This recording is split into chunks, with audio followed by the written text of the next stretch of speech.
kailangan kong mahanap ang address ng resort. Kailangan kong masabihan si Larry bago mahuli pa ang lahat.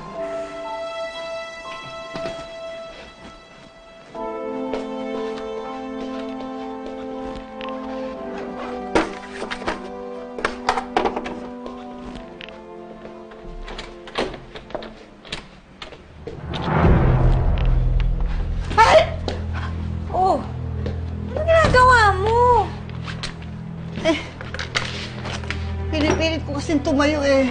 Sinusubukan ko, pero hindi pala pwede. Kumapit ka.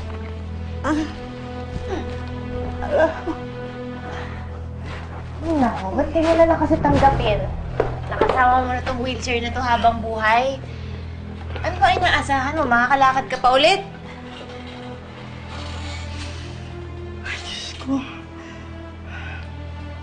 Eh kasi, naisip ko kasi baka gusto kong malaman dahil gusto kong pumunta sa doktor. Ipakita ko kung anong kailangan doon, anong gagabutin sa akin.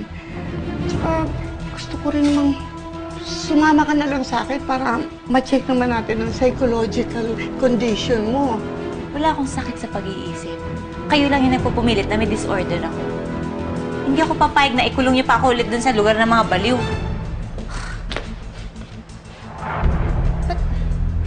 Basto.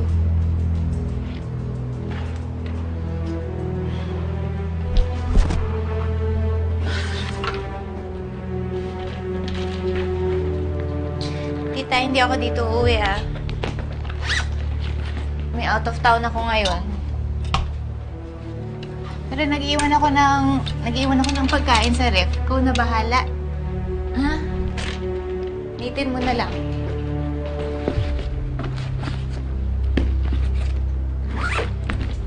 Alis na ako, ah.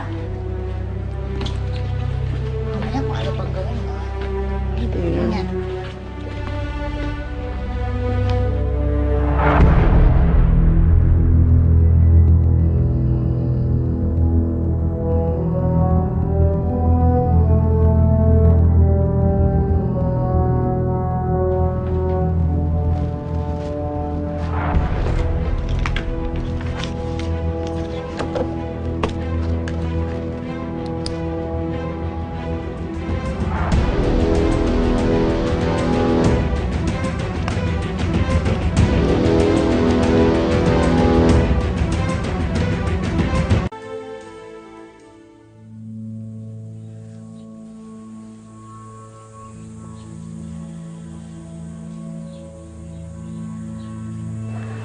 Pagkakataon ko nito habang wala si Odessa dito.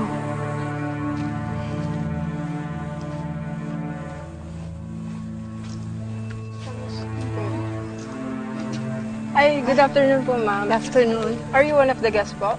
Hindi, may kakausapin lang ako. Si Larry Medrano. Hindi po siya pumapasok eh, pero pwede niyo po siya hintayin sa loob. Huwag na. Sige, salamat. Okay po. Sir, ma'am. Go ahead. This way po. Sige.